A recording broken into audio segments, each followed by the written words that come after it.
Hi, Vinyl Community. It's David Michael. How you doing?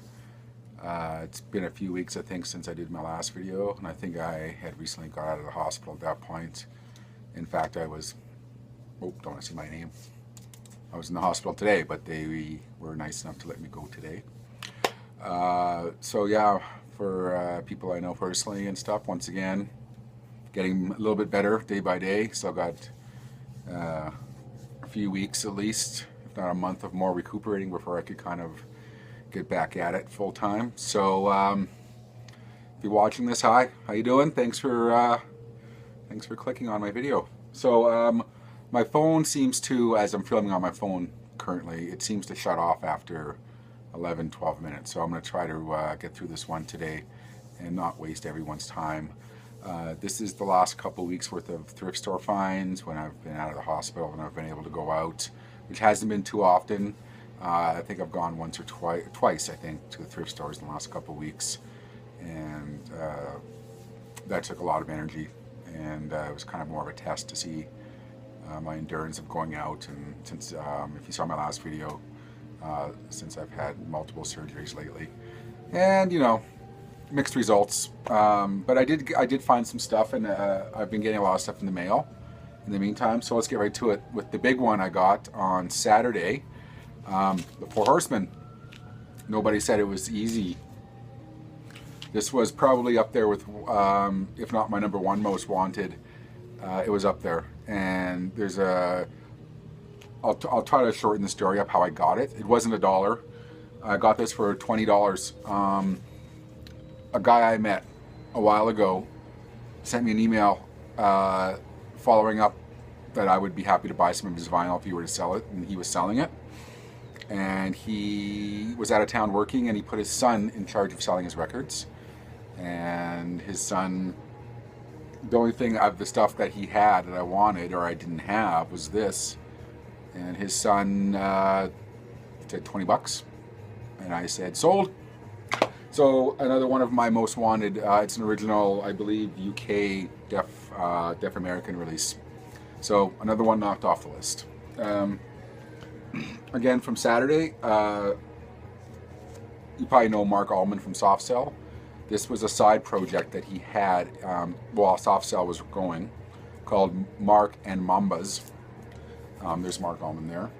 This is an original Some Bizarre pressing. It's a double album, and it's kind of like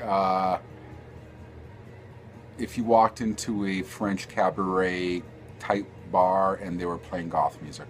That's kind of all I can that's all I can conjure up as a description. It's really good.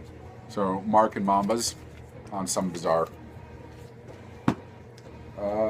This one was, I believe, Saturday or Friday. It was one that I'm embarrassed I didn't have. I have the CD, but I don't have the Church Starfish. Definitely one of the best kind of dark albums to come out of the 80s, Under the Milky Way, if one might know. And really an incredible album all the way through. So that was $1, as was the Mark Allman. The Club Paradise soundtrack was on Friday as well. On first look, everyone knows this is a pretty horrendous movie. But as you can see, Jimmy Cliff right there. So if you don't know the soundtrack, most of it is Jimmy Cliff. And Elvis Costello's on there. Mighty Sparrow, but it's a really good reggae album all the way through. So if you can get past that, the movie was absolutely horrible, and if you get the soundtrack, you'll find a mighty good reggae soundtrack.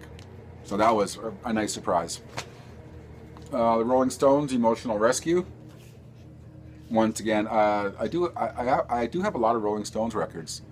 I'm not the biggest fan. I'm a fan, but not the biggest fan, where I actively go out and seek their stuff, but just through thrift stores in the last couple years, I've amassed probably 15 of their albums, and I didn't have this one. Lou Reed, Transformer.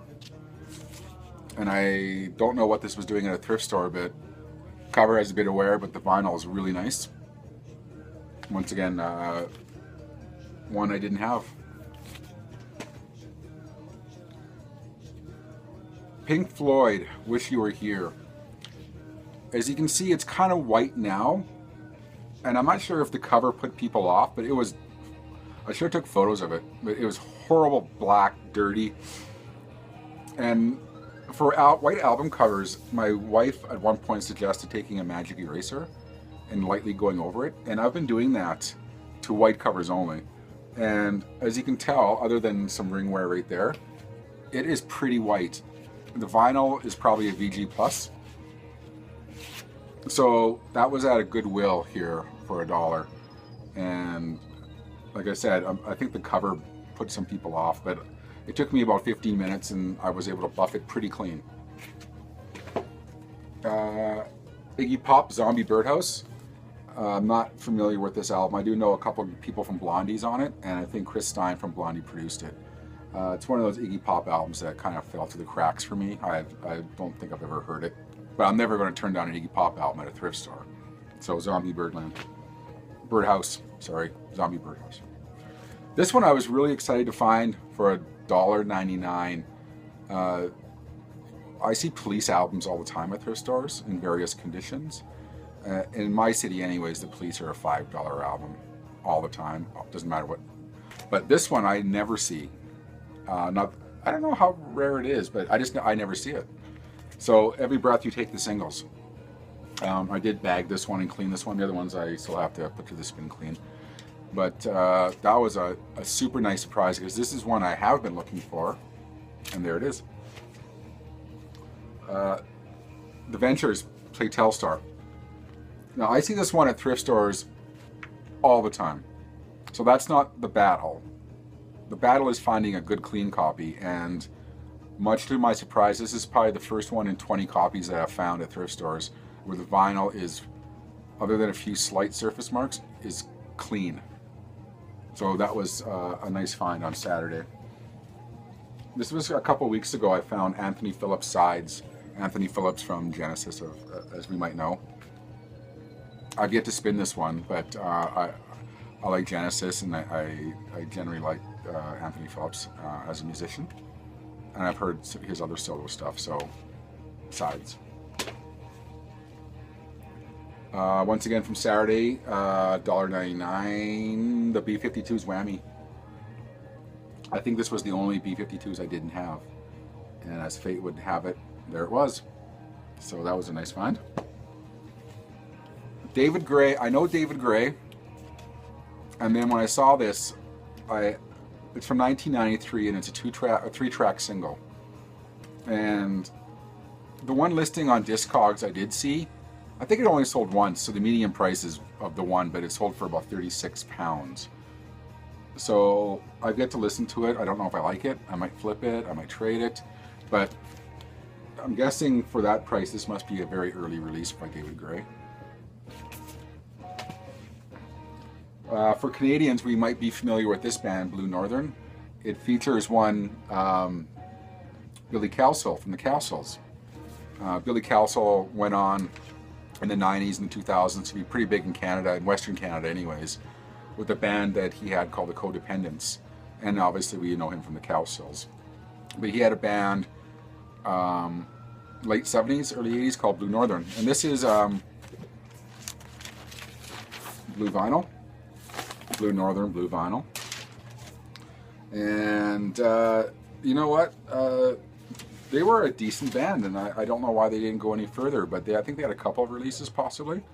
But that was a nice find, and there's little Billy Cowsill sitting there right there. I was lucky enough to meet Billy a couple times when I was managing record stores. He's now passed on, but he's a very nice gentleman. And I believe the last of my used finds was the Tom Tom Club, Close to the Bone.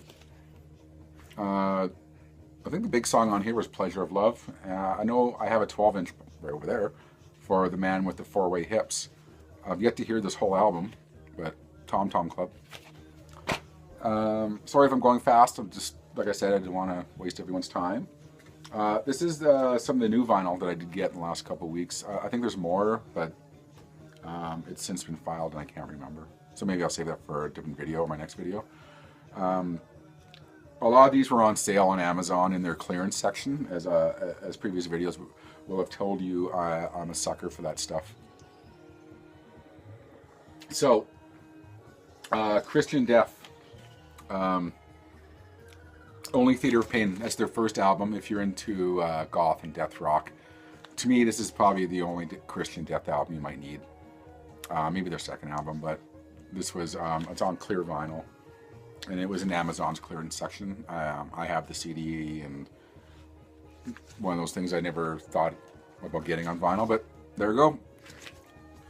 For a discounted price, I'll take that. And I have to digress because this was a thrift store find, Madonna Bedtime Stories, and it was sealed. And I don't know what pressing this is. I did open it and play it, and have not taken time to look into what pressing, although it says 1994 here, so, but that could have been a reissue for all I know. But Madonna Bedtime Stories, it wasn't, the thrift store had it marked up just below market value probably, so, but I didn't have that one. A couple Bowie albums I added to my collection. Any Bowie albums I'm missing are from his later period, and I'm slowly collecting them. I got a copy of Reality, and that was this actually wasn't Amazon. This was a local store that had this discounted. They had a lot of copies there, so they discounted it. Probably because I don't have it because I wouldn't pay the $40-50 that a lot of places are asking for it. So I think this might have been $19.99. It's the Friday vinyl reissue, and it's on blue vinyl. And the last one that I pulled to show you was another Bowie album that I added to my collection. It was The Next Day. This was discounted from a third-party seller on Amazon for like $50.98 or something like that. And I love this CD. It's one of those albums that I was waiting for the price to drop, and it did. There we go. So that's the extent of the vinyl I have to show you today.